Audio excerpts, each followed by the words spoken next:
Hello and welcome back to another episode of Inside the Asperger Studios. Who knew leaving a music career would lead to power tools, policy change, and a whole lot of purpose? Today's guest swapped soundboards for soldering irons and in the process built something incredible for the neurodivergent community. What started out as a dad on the mission turned into a full-blown movement. It's smart, it's heartfelt, and yup, it might get a little noisy. So buckle up, grab your favorite beverage, and get ready for a conversation that's equal parts heart, hustle, and a little bit of hammer time. And I'll see you there on the other side. See you there, everybody. I wanna believe in the truth, but only see what I'm shown. Got the freedom to choose, but can't decide on my own. Follow what the group is thinking, bottle up my intuition till it's popping up. Hello, and welcome back to another episode of Inside the Asperger Studios. Today I'm joined with Danny Combs. Welcome to the show, Danny. Thank you so much. I've been looking forward to it. I appreciate it. Not a problem. So why don't we start off with, why don't you tell me a little bit about yourself?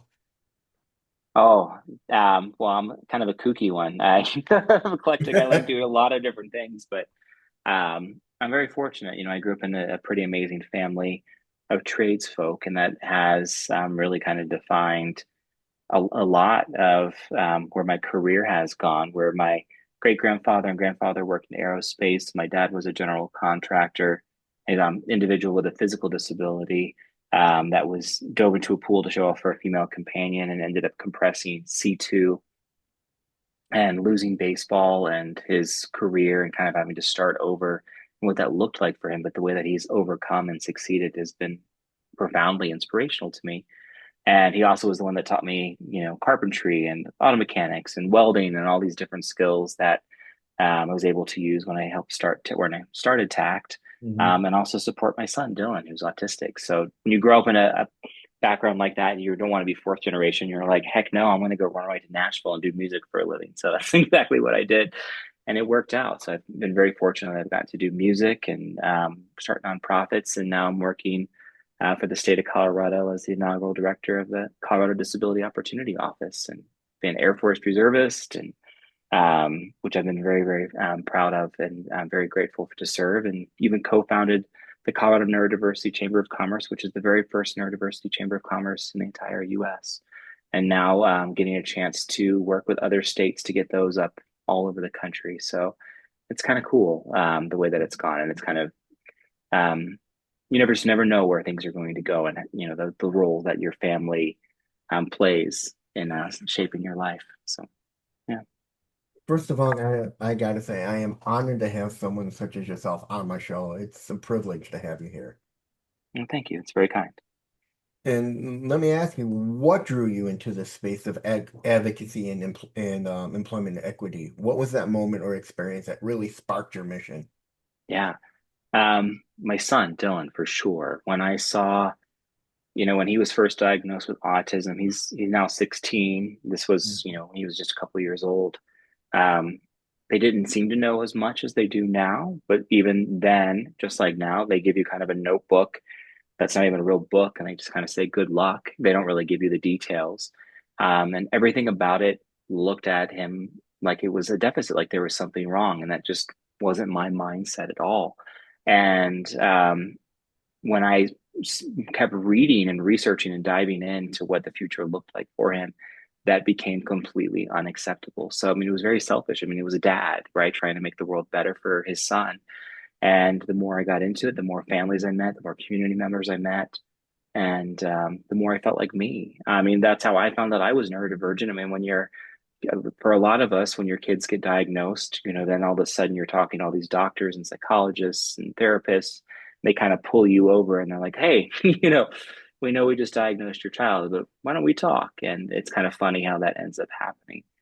But it just became my passion, and seeing him be successful and providing the vessel for others to find that same kind of success. It's been a privilege to get to do what I get to do. I mean, isn't that the truth? I've talked with so many parents where they're like, "Oh, we went to get our son diagnosed with autism," and they're listening to the doctor going over all these traits, and the father or the mother's going, "Oh, check, check, check, Yes.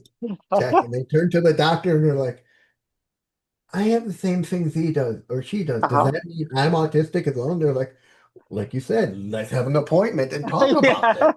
And it's like, oh my Yeah, God. It's like this yeah. revelation of this explains not just my son or daughter's life, but my life as well, why I am Uh-huh. such a weird person. Yeah, no, it's kind of funny how that does. And then I feel like I owe him a great gratitude because I love who I am. I love learning more, and I love that, supporting him has helped me become more of myself at the same time too. So it's pretty impressive how your kids teach you so much about yourself. That's kind of unexpected. Now, you wear so many hats from music to policy to the military. Before we dive into TACT and in the Yeah. Opportunity Office, how has your background in the arts and military service shaped the way you approach leadership and community building? In a variety of different ways. I mean, I think both the military and music, I mean, that it's interesting the role that communication has played. I think that's the underlying foundation of all of it, where there's rules and there's clarity, but there is the way that it's framed, kind of like you and I were talking about just kind of Hmm. casually before we even started this, that communication piece is so important. When you're a music major like I was, it's very, very strict in the way that you're trained. You sit in practice rooms for 8 hours a day, going over playing the same pieces of music over and over and over, where everything is laid out there for you. The military is very similar in that. But at the same token, there is just that expression of it that comes from that I think has really helped me be able to communicate and understand, um, a variety of individuals, the way that they're communicating or learning or wanting to learn or experiencing life in a variety of different ways. So it's kind of funny how most people probably wouldn't think the arts and the military have that overlap, but they really, really do. And I've been very fortunate that in the military, my grandfather helped design the lunar module. And I mean, how cool is that when your grandfather gets to do something like that, right? Hmm. But that's what got me into doing space too, was him. So again, that family piece kind of coming full circle. Now, I want to go back for a minute. For many of those out there listening, Danny has actually worked with some Grammy award-winning singers and songwriters. What was that Yeah. like to work with such people that we listen to today to inspire them? You know, I appreciate you asking that because my time in Nashville is one of those clearly defining moments in my life where what I experienced there that has proven to be a lesson in just life that I've carried with me is the kind of person that you are and how you show up and you work with others is going to be the thing that opens doors for you. Where the ones that were truly great, and I got to work with some pretty amazing people and meet some amazing people, you would never know it. They were just so down to earth, so humble. They were grateful, they were kind. And then there were some that weren't, that, loved to tell you how great they were, how talented they were, all the things that they achieved. And those people, no one wanted to be around. And so, especially when it came to the supporting talent, the studio guys, the road guys, the publishing, all of those things, you wanted to be around people that you enjoyed working around. And I found that the ones that really had it didn't need to flaunt it. And that was such a valuable lesson I feel like that I've taken with me because it's helped me, find people that I want to work with and help how like I want to represent and present our community and the things that we're trying to achieve together. Now, let's talk a little bit about TACT, teaching the Autism Community Trades. Where did that idea Yeah. come from, first of all? And what made you realize that we need to teach those of us who are autistic trades? Because s- as you and I know, finding work is one of the hardest things for somebody who's autistic because there are Yeah. companies out there that won't say, hey, I'm going to take a chance and roll the dice with you. I'd rather hire someone that is neurotypical and not neurodivergent. So where did this idea come from and how is it going so far? Yeah. My son, Dylan, he was about 6.5 before he could verbally articulate, "Hello, Dad, I love you." But at the same token, I was that dad that let my kid play with scissors. And so he would make these amazing things out of cardboard that were like three-dimensional without blueprints, like Wolverine claws and houses and cars. And I mean, he would just make all of these different things. And he would put together Legos without the instructions. He could just look at the picture and figure out, how to build it from the box of Legos, which was just always blew me away. And all the time, at the same time, I was going to all of these different therapist groups. And then again, they were just so deficit focused, where they were constantly telling me what was quote unquote wrong with my son, never what was right. They were never acknowledging all the things that he could do and the things that he was achieving. And I wanted to put together a strengths-based programs that recognize what he could do. And at first, I just thought, my family background, the trades, my great grandfather, grandfather, dad, maybe he just got the family gene, like that's maybe what it was. But I started looking for, because that seemed to be what he liked, a trades program that would showcase his strengths, and I couldn't find anything, which blew me away because it Mhm. seemed like such a logical idea. Like it seemed so clear, like this is clearly something we need to do. Why would people not do this? But I couldn't find anything. And so I had the chance to actually meet Dr. Temple Grandin, who you were saying was also on the show, and she's since become a friend. She's amazing. And said, hey, I've got this idea. What do you think? And she's like, you need to put down your guitar and go do this. And for whatever reason, that was the straw that broke the camel's back. That was the push that I needed. Hearing her say, yes, this is a good idea. You're right. Go do it. And it's grown exponentially. I mean, it started as, a car guy. I love classic cars. So it started at a 58 Chevy on a police car frame with 350 in it on 20s. Because if you're going to do it, you do it right. 59 Cadillac taillights. It's like a hot rod, rat rad. It's fun. And now it's a 19,000 square foot facility that thousands of students come through every year. We're able to create an entirely new public school designation called specialized day school. So it's publicly school funded, got Medicaid to fund it, Voc Rehab to fund it, all these different things. And people come from all over. I mean, it's grown to be incredibly successful. Close to 100 employers at this point now hiring graduates. And from that, I mean, that's what led to the Neurodiversity Chamber of Commerce as well, where TACT had won a Diversity, Equity, Inclusion Award, and sitting at a table with a bunch of businesses that are great businesses, hiring and supporting the community at large. They were sitting and going around a table and they were talking about all the different things that they do. And when they got to me, and this was in 2022, they looked at me and said, what's neurodiversity? By the same token, they were supporting the Black Chamber and the Women's Chamber and the LGBTQ plus chamber, but they didn't know what neurodiversity was in 2022. And that just startled me. And so was able to get that co-founded with Dr. Amanda Kelly and Tiffany Feingold. And now that became the first, and it's grown and had an incredible impact too. So it's kind of funny how one thing just kind of rolls into the next, which rolls Yeah. into the next Mhm. and keeps the community moving forward. I mean, that is funny that a lot of people don't know what the term neurodiversity is or neurodivergent. They've never heard Yeah. it. I mean, when I first got diagnosed back in the day, no one knew it was not on the Illinois list of disabilities. Autism was not even Hmm. listed. My mom's like, we Yeah. can't apply for Social Security income because it's not even recognized back then. We had to wait. Hmm. And then even then it was a fight to get me on it because they said, "Oh, you can still do menial labor." My mom's like, "No, that's not right." So she's like, "I'm gonna hire a disability law firm," and they fought for me, Yeah. and we won. I won the full award minus the back pay. And then there was another fight because my father had passed away and my mom had put my name on all her accounts. So she wasn't alone. And they said, well, you have money in this in the account. And they're like, my mom's like, no, these are my accounts. My money, he's got no access to them. He's just there for aesthetic reasons. And they're like, well, you need to remove your name. So we had to go all the way back to the banks and remove my name. Mm. Yeah. And even still, there's some weird things around that. And I'm hoping, to be a part of changing that. Here in Mhm. Colorado, we got rid of sub-minimum wage, and nationally 14C is still a thing.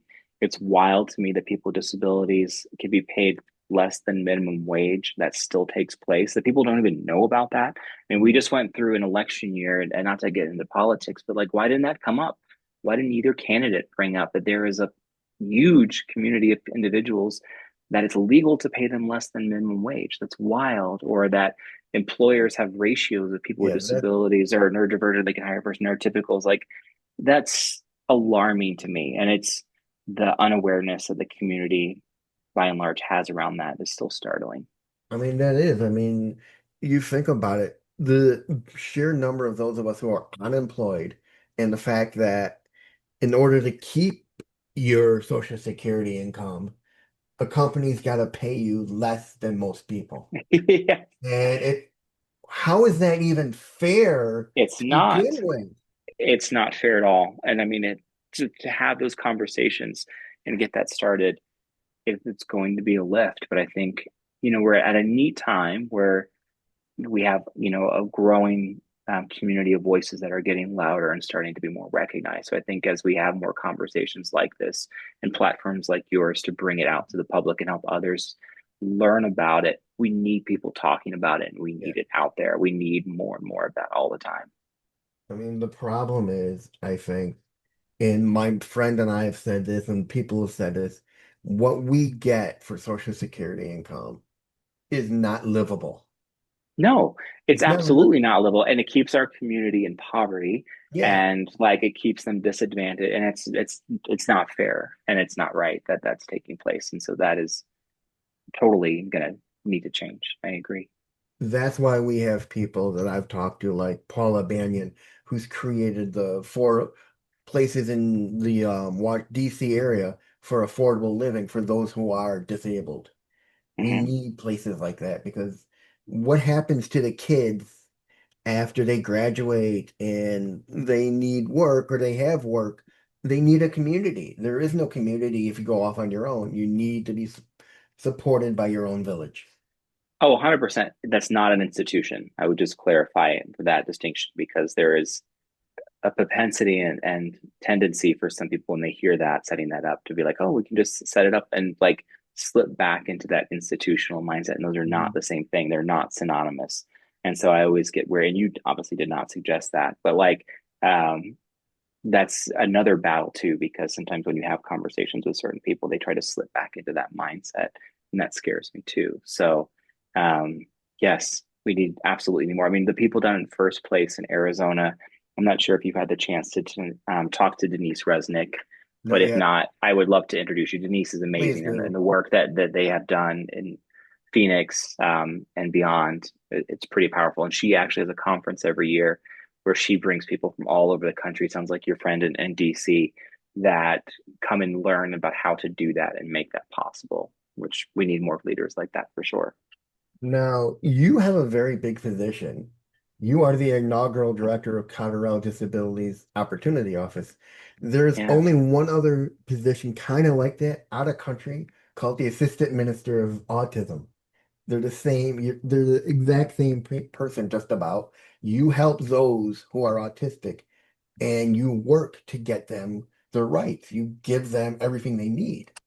Yeah, thanks for saying that. So this is a pretty neat office in a lot of different ways, and I have to give the politicians and leaders here in Colorado credit for creating it in the sense that it's really unique that we have this office. It's cash funded, by the way, which is also Mm. powerful in the sense that it's not federally funded, it's not General Assembly funded. It comes from the sale of historic license plates and expired vanity plates, and it honestly generates close to $1 million a month of cash for Oh, us. no. And so that comes to us, and that allows us to provide grants for the entire disability community in the form right now, at least, of disability application assistance. So whether it's SSI, SSDI, transportation, housing, access to voc rehab or Medicaid or any kind of waiver you can think of, that application assistance, we get to help organizations, municipalities, state agencies fund that.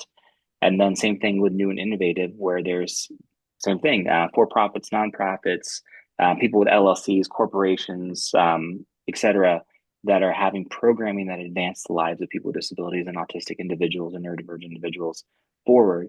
What we always like to talk or highlight though is the caveat is for us, it has to be led by the community. There has to be that community voice, that authentic, nothing about us without us mindset. So um, we make sure that all the organizations we're funding have leadership of oversight of people with disabilities to make sure that they get the funding that when their voice is being heard and that they're not being told what to do, which is very, I mean, that dignity of choice is very important. I And mean, so, yeah. what people don't understand is how our minds work. If Mm, you tell us what to do, you need to be very succinct. You have Hmm. to say why we need to do it and how we have to do it. Otherwise, our minds are working a million different ways trying to figure out how to do it. You can't sit there and give us a, as my mom would say, a Jack story of why this needs to be done and go on Yeah. through everything. Because what Yeah. happens is all that information, is that whole story goes out the window, and then we lose focus of what we needed to do in the first place. Oh, completely. And I mean, another way to word it, the way that your mom sounds like we're like-minded in a sense, is that it has to be age appropriate. I Mhm. find that for whatever reason, when people are talking to autistic individuals, when they're talking to neurodivergent individuals in large, when they're talking to us, there's almost like this propensity to talk down and over explain like you're Yeah. talking about. Like, and it's just like, what is taking place right now? Why is this happening? Um, yes. So I think your mom said it more eloquently, it sounds like, than I did. But yeah. I mean, the thing is, our minds work so differently than the rest of the world. We see and you see the bigger picture. Mhm. But for us to do something, you need to say, this is what you need to do, and this is why you need to do it. That's it. And then Yeah. we'll go to work. We'll do it. And people need to realize we do a better job than those who are neurotypical. I would agree with that again. And I completely agree with that. Yes. I mean, Yeah. one of the best stories was I had Temple Grandin on my show, and I go to her, "Do you think we lack empathy?" And she's like, "No, the total opposite. We care too much about what we do because you put a Mhm. person who cares about what they're doing in their project, they'll do it 100%. Where a person who's neurotypical won't go that far. Yeah. Where we will go all the way and we will constantly monitor it." No, I think you hit the nail on the head. And, with the TACT and the Neurodiversity Chamber, both of them, like I'll start now here with CDU, as we call it, it's the value proposition, right? It's that ROI, that return on investment for supporting and hiring our community. It can't be about charity or pity. It has to be about like you are getting quality individuals that are going to do amazing jobs. And then, like, at the same token, I think it's so holistic in recognizing that we need to do a better job as a community of setting our community up for success. And I think, there hasn't been the level of education or resources for education for our community that cliff that exists for people that are, 21, where state services or federal services can diminish really quickly. There's so much room to grow to make sure that our community is being set up, especially for they get that, again, that dignity of choice and that quality of opportunity to choose what they want. Where what's happened in the past is, agencies or nonprofits or whatnot, they end up giving our community a limited opportunity of choice so that they don't even get the opportunity to choose to demonstrate that, right? And there's a long way to go there still. Now, you've helped over 100 businesses. That's not an easy task to get Yeah, businesses to work with those who are like us, who are near, like you, your son, who are neurodivergent. yeah. How did you do it? Not with just words, but actions like hiring and pay and promotion. What was the key thing to say, hey, these people are the people who will make your business flourish? So it was several different things. It was skills-based hiring for one. I mean, if I was going to paint just a broad, generic, quick elevator talking point, the skills-based hiring, demonstrating and letting businesses see all that our community is capable of doing. Because what's traditionally happening in any kind of hiring is the sitting across like you and I are doing, talking, interviewing, talking about our resume, making perfect eye contact, having general chit chat about things that don't matter, about how great the lobby is and how pretty the office building looks, and oh, you also have Nikes. I like Nike. Like things that are insignificant compared to like actually doing the task of the job. So it took time to get businesses to come out and see and let us demonstrate what our community did and can do. And it's we haven't TACT has an auto program, and we won a few car shows, and not like small car shows, in the auto parts parking lot or the grocery store parking lot or a Sonic or something, big car shows. And the students did those cars and restored them. And then when they won, there was no literature. demonstrating it was done by autistic individuals, just the car and the work spoke for itself. And then after it was, you know, one and unquantifiably deniable that like, hey, this is an incredible work. And all those people were like, this is incredible. Who did this? Hey, look, it was this group of autistic students that did this work. That's real at that point when you can demonstrate the work without any kind of preconceived notions or biases that might come into play, and just authentically look at the work and say, like, this is good.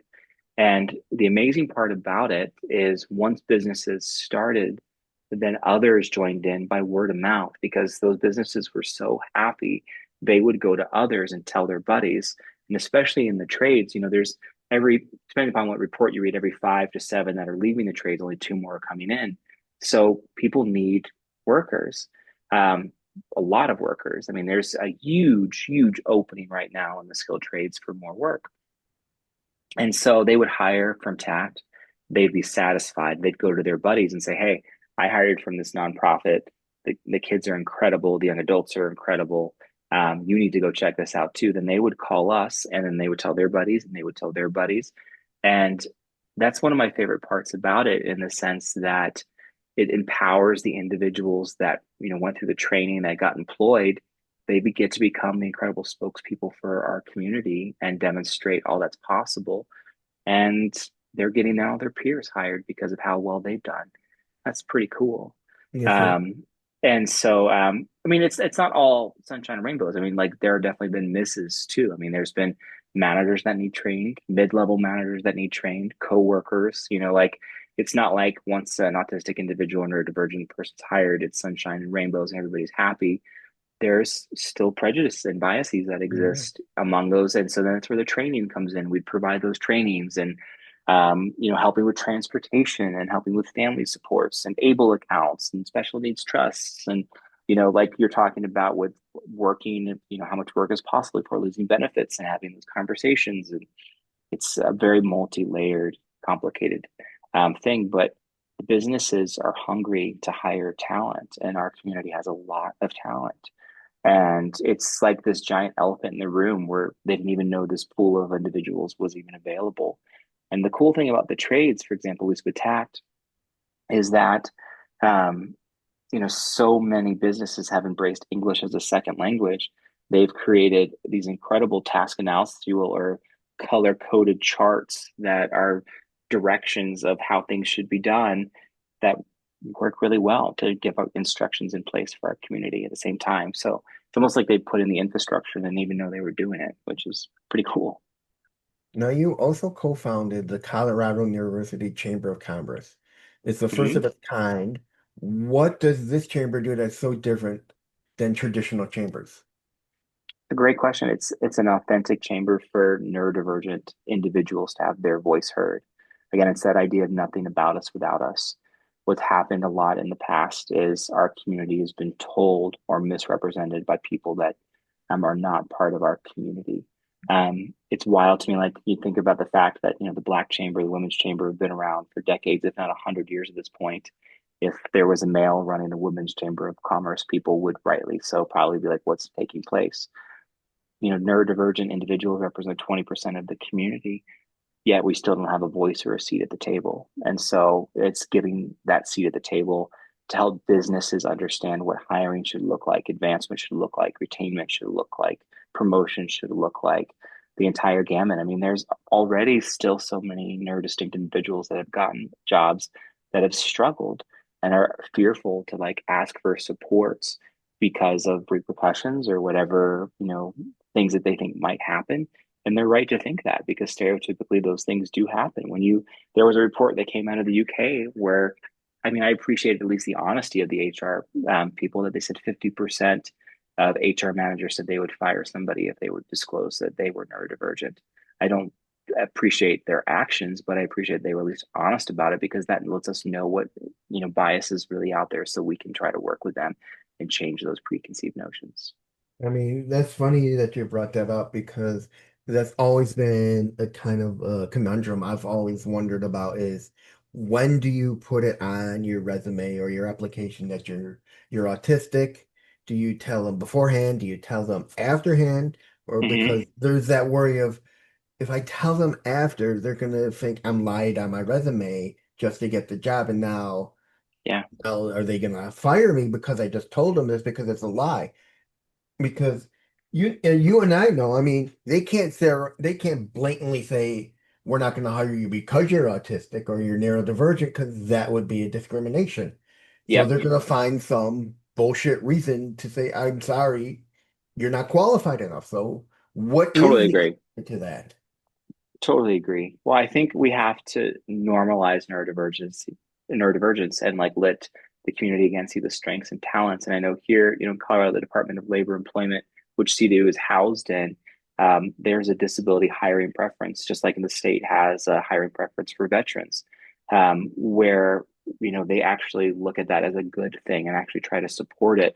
And I give Colorado so much credit for taking those steps. I think we need more states that are starting to do that and actually let individuals feel comfortable to ask for that.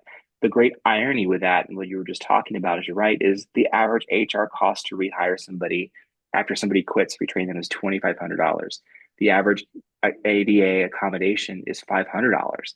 Well, $500 is a lot less, which means the business makes a lot more money, which means they get more profit, which means they'll get fancy bonuses or whatever they do at that point.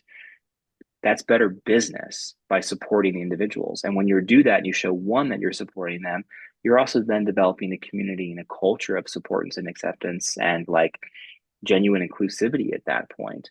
And so it's a win all the way around. But people hear accommodation and they necessarily, or for whatever reason, they tend to they jump to like it's going to be some big, expensive, elaborate thing. We're not talking about much. I mean, you and I are wearing two of our accommodations right now on our face, and we've somehow embraced those. Is completely okay.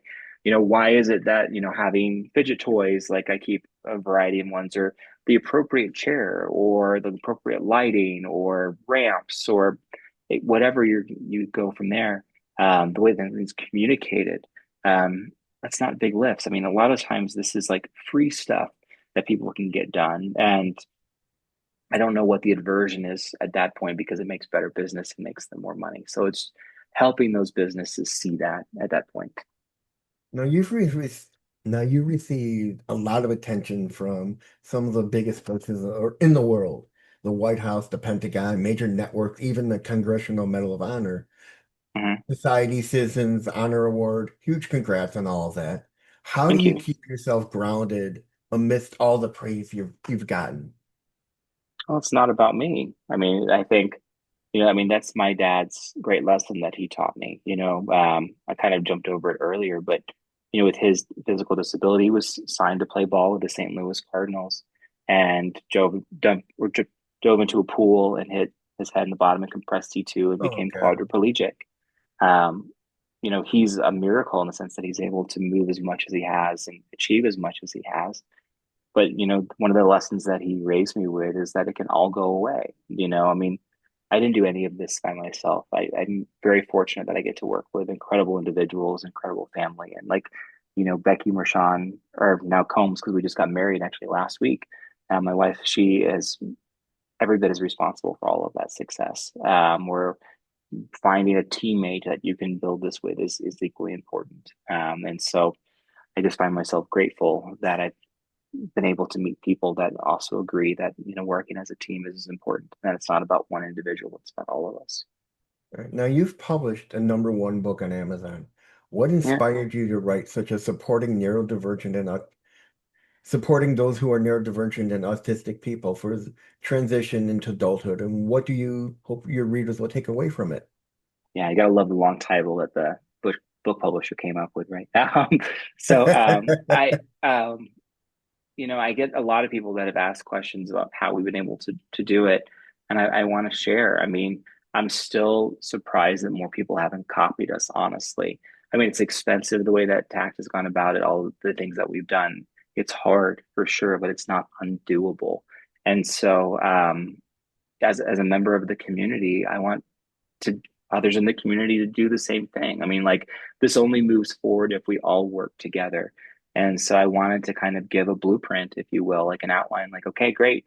Like here are some big high picture, high level ideas, practices ways to go about doing it because I want you to copy me. Like I want you to steal it and like move forward and do it in your town and bring those opportunities to more individuals.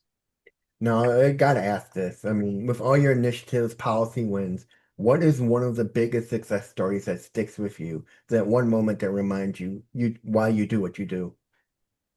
It's always individuals. Seeing that. I mean, I can't tell you how many folks have come to TACT, for example, that are in their 30s, 40s, 50s, that have never been given that opportunity to learn for themselves what they could do. When you see on the face of any individual for the first time, Hmm. it's almost palpable. Like I don't know how to describe it, but I swear you can see it. It's got to be measurable in some way where you can just see like that moment where it clicks and they like realize for themselves that they can. And then a lot of times when they you meet parents that sometimes at this point are in their 60s, 70s, 80s, and they've never heard a good thing about their kid, that they were where I was at with my son going to therapy offices and doctors. And I mean, they're good people doing God's work, not to put them down. We need more people like them. Hmm. But if you're not recognizing the strengths and talents of people and you're constantly telling what they're wrong and how they need to change themselves, I'm not trying to change them at all. I'm not trying to cure anything. I'm trying to show the world how it needs to change to better them. And that moment when individuals can see that for themselves, man, that stuff good keeps you going. That's exactly what it keeps you going, for sure, at least for me. Now, so many people listening are parents, advocates, even entrepreneurs trying to make a difference. What's one Yeah. piece of advice you'd give someone to trying to create more equity in their community where should they start? Oh boy. Persistence for sure. I mean, TACT, for example, was turned down for insurance 13 times, Wow. where all the insurance companies were like, wait, you want to put autistic kids on table saws, welding torches, under auto lifts that are lifting, multi-thousand-pound cars. Um, Keep going. I mean, I can't tell you how many times I have heard no. Um, I don't like hearing no. It's not fun hearing no, but like sometimes you don't hear no, and you really just don't know unless you try. I mean, I used to just literally drive around and show up in businesses and like walk through the front door and talk to the receptionist, be like, "Hi, I'm Danny. Somebody I could talk to about hiring our students." I mean, it started that, and then it grew from there. And so, and even now with the CDU, getting the opportunity, it's a different thing now being a statewide agency that, or office, if you will, that gets to influence statewide policy and work directly with the governor and lieutenant governor for all disability policy. There's still lifts that come with that, no matter who you're working with. I mean, there's always going to be people that want to say no or try to split hairs and make it about themselves. But I think if you keep at the forefront that our community won't get further ahead unless there's more of us that are willing to like hear no more and try. I mean, that's the only way it's going to keep going. Now, Danny, this has been one of the most incredible interviews I've had. You are an amazing man. You're reshaping the system at every level, doing it with heart. Where can people follow your work, read your book, or even get involved with TACT, or even the Neurodiversity Chamber? I think my LinkedIn is probably the one I'm most. It's the only social media I have is LinkedIn. I'm not on Instagram or X or any other platforms. I have a LinkedIn page so they can look me up on LinkedIn. Um, and then you can kind of connect to the various organizations from them. And CDU has a website, of course, and so does TACT, which you can Google and find any of those. But I would definitely encourage to just look me up on LinkedIn for sure. And that's it, ladies and gentlemen. I'm Reed Miles. That was Danny Combs, and I'll see you in the next one. See you there. Thank you, Danny. Thanks, Reed.